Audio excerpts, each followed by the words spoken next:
my freshman year in college, I was kind of searching in terms of what I was going to do with my life and who I was and etc. And for a while there, I was interested in, I thought maybe I should join the Marines. So back in the summer of 1980, I had volunteered and signed up to be an officer candidate for the Marine Corps, and so I was off to officer candidate school in Quantico, Virginia.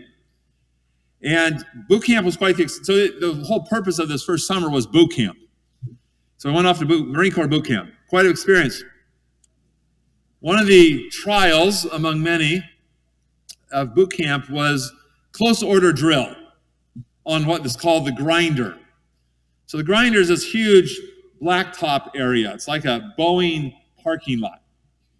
And different platoons would be drilled with their drill instructor going back and forth all over this blacktop. About 90, 95 degrees every day. It's kind of Virginia swamp. 90% humidity. So all afternoons we were going back and forth, forward march, to the right-hand march, to the left-hand march, mark time march, just, again, it's supposed to mold us into a unit. Trust me, it was miserable. So halfway through boot camp, we were, again, thoroughly sick of close order drill and the grinder. Well, the drill instructor said, okay, we're going up to Washington, which was a huge thing. We hadn't been out of camp for weeks. And so we're all ushered, or I guess herded, into cattle cars. So a cattle car is a semi with nothing in it. They just put you in there and you stood all the way up. There's no seats, there's no bathroom, there's no handles. You just put 100 guys in the semi and they drove it up.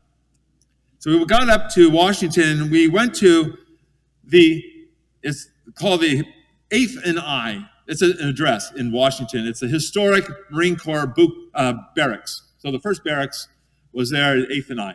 And so that's where we were going. And the reason for the trip was to watch this crack company of Marines do silent drill. So every night, the tourists would come into these grandstands, and then these Marines would do this amazing close order drill in front of them. And they were a unit. So these people were perfect. They were marching, flipping their rifles in the air back and forth, snap, crackle, pop, as the audience just kind of looked on in silent amazement.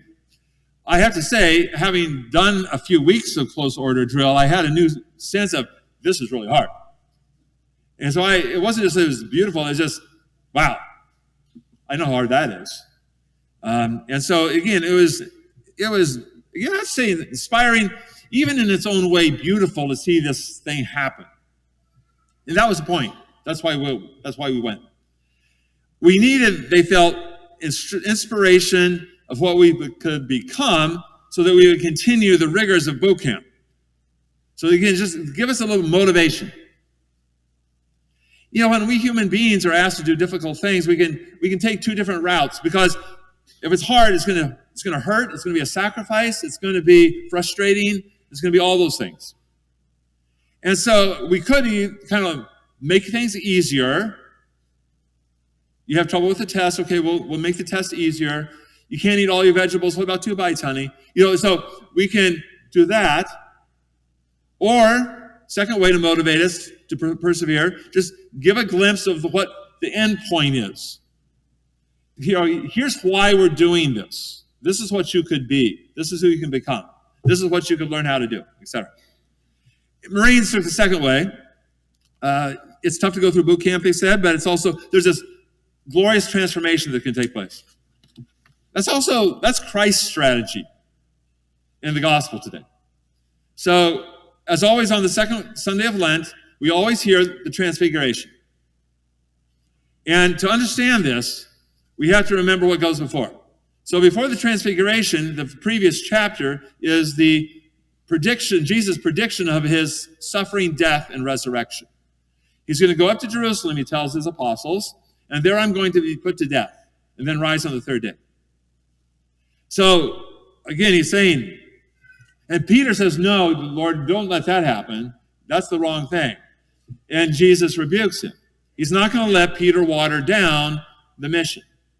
He knows what he has to do, And this is what it's going to be. The cross, and it's not just for him. He's saying, okay, let's go.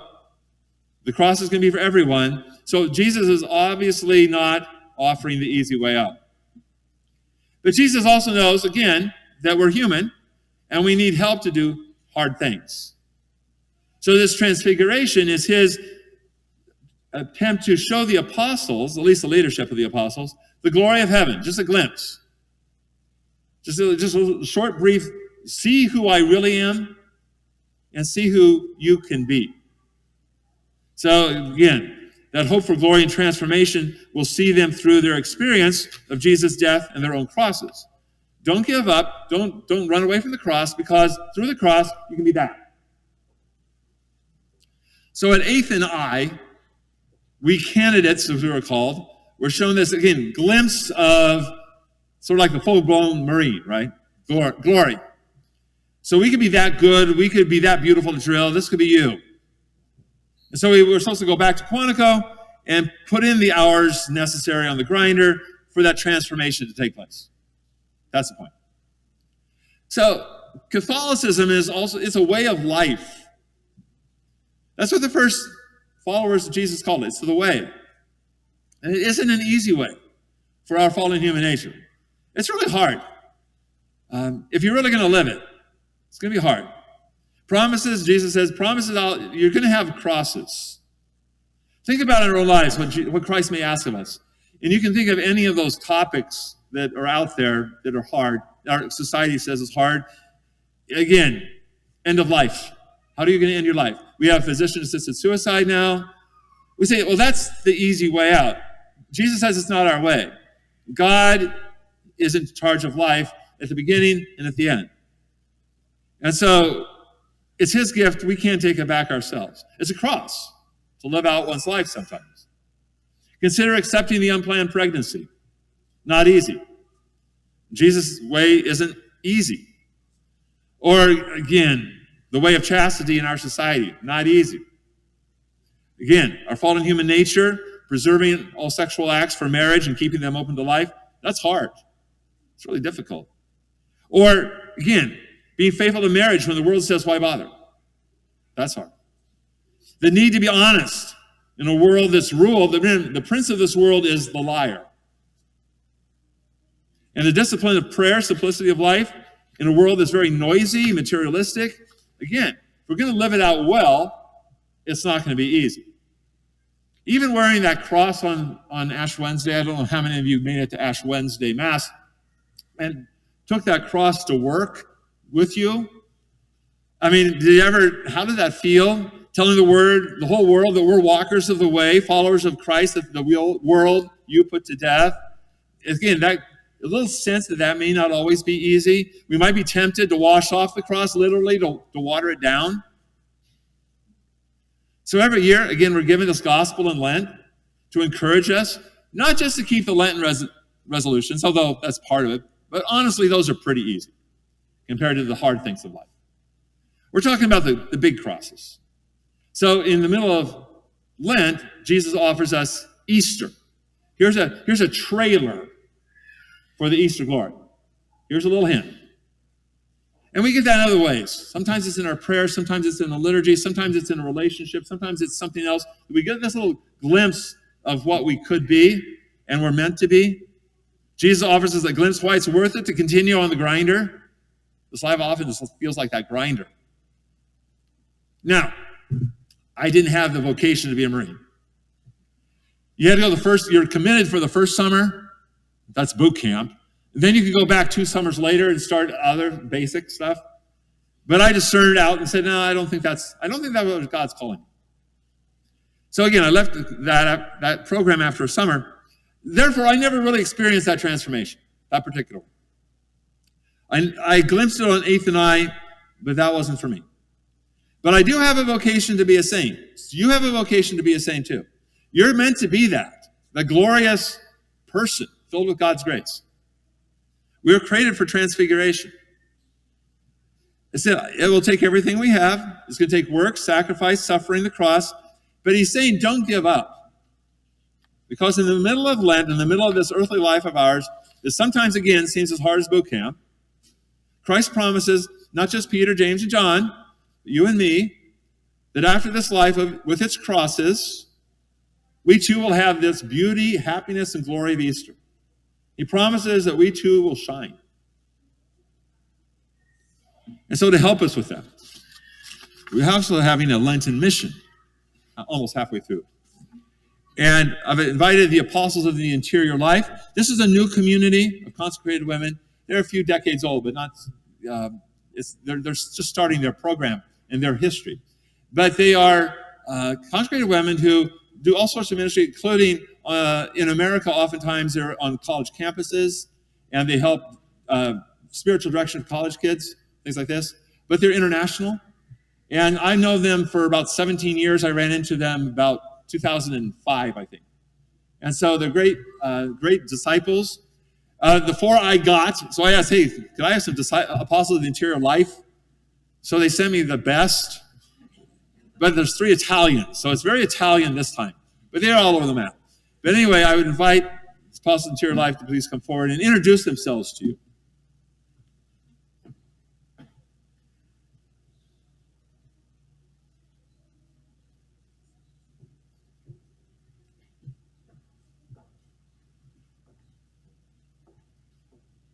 Ciao, buongiorno. You can tell I'm from Italy. I'm Sister Lori from Rome, and it's a real pleasure to be here. We are very, very grateful to Father Kernego that invited us here, and we cannot wait to have even more time with you. We started getting to know some of you, and you are so welcoming. Thank you so much, and we cannot wait to have more time. Hi, everyone. Good morning. I'm the one American out of this crew. As you can tell, I'm not Italian. I wish I did, so I can have the accent. But yeah, it's been so good to meet all of you so far. And I'm currently discerning with the community. I just graduated college last year and doing a missionary experience in Texas. So good to meet all of you, and I hope to see you all soon. Good morning, I'm Sister Michaela, so I'm Italian as well, and I'm from Rome. And usually I live in Rome, and so I'm here for the mission. Very excited, very happy to be here with all of you. Buongiorno, my name is Sister Raffaella. As you can tell from my accent, I wasn't born here. I'm from Oregon. No, just kidding. I was born and raised in Italy. But I live at Texas A&M. I've been in the US for about 20 years, a little more than 20 years. And we're here as Apostles of the Interior Life for this week of mission, Monday, Tuesday, and Wednesday night. Now, the name of our community is Apostles of the Interior Life. So you see already a double movement. Apostles are those that are sent out, but then of the interior life, of what happens interiorly inside of us. And so because Father Nagel, your pastor, cares for your interior life, he decided to invite us to give a mission here. And we've given mission in his parishes before. I remember going up to Port Angeles in 2007, many years ago, and then we were at Holy Family, other parishes. So we're very happy to be here with him again. And so one way, I like analogies. I often think like a kid. I'm very visual. So analogies help me a lot to describe the spiritual life, the interior life. And so one thing that I'd like to share with you is an acronym. And fun story, when I came to the US 20 years ago, I realized that Americans love acronyms. You guys have acronyms for everything on the planet. ASAP, FYI, RCIA, RSVP. And I'm like, what in the world are they talking about? And I think because you guys are so quick and you just want to get done with business. So we Italians take our time. But I'm like, okay, I need to talk to Americans, so I need to come up with acronyms myself. And so I came up with this acronym that applies to the spiritual life, and that is the RSVP. So the acronym RSVP comes from the French, Répondez s'il vous plaît, reply if you please. So think about the fact that when you were baptized, the Lord has invited you to a journey of holiness. He invited you and me, saying, you are called to be holy. Are you coming? RSVP. And so R stands for responsibility, like literally the ability to respond to the invitation. S stands for sacraments, V for virtues, and P for prayer. So that to me is like the recipe of holiness. A life of sacraments, virtues, and prayer, all connected to the responsibility, the ability to respond. So this week we are here for this mission, and we will be here Monday, Tuesday, and Wednesday night here in the church from 7 p.m. to 8:30. We sisters will be giving talks on the topic of virtues. So we had to pick one of these 4 letters, RSVP, so it's virtues. Maybe we'll come back another time for the S or the P, who knows? But right now it's the virtues, because virtues are important, are key, human virtues, and also in the spiritual life. So we're inviting you to come to the mission Monday, Tuesday, and Wednesday night at 7 p.m. here in the church. There will be a talk and then a witness, then some time for prayer and reflection. And also in the back of the church, on the right-hand side, there are bright yellow sign-up sheets, because we sisters, as Father Nagel said, we specialize in spiritual direction. We do a lot of one-on-ones. And so one thing is to give a talk to a large group, but then another thing is to talk individually with people to see, okay, what is resonating in your heart? What is there in your heart that you might have questions, you might desire a comfort on something, or whatever it is that is on your heart? We're available for one-on-ones. So feel free to put your name down there. We're available all week. And then on Thursday morning, they're flying back to Italy and we're flying back to Texas. So the question is, will you RSVP for the mission? Thank you. Thank you.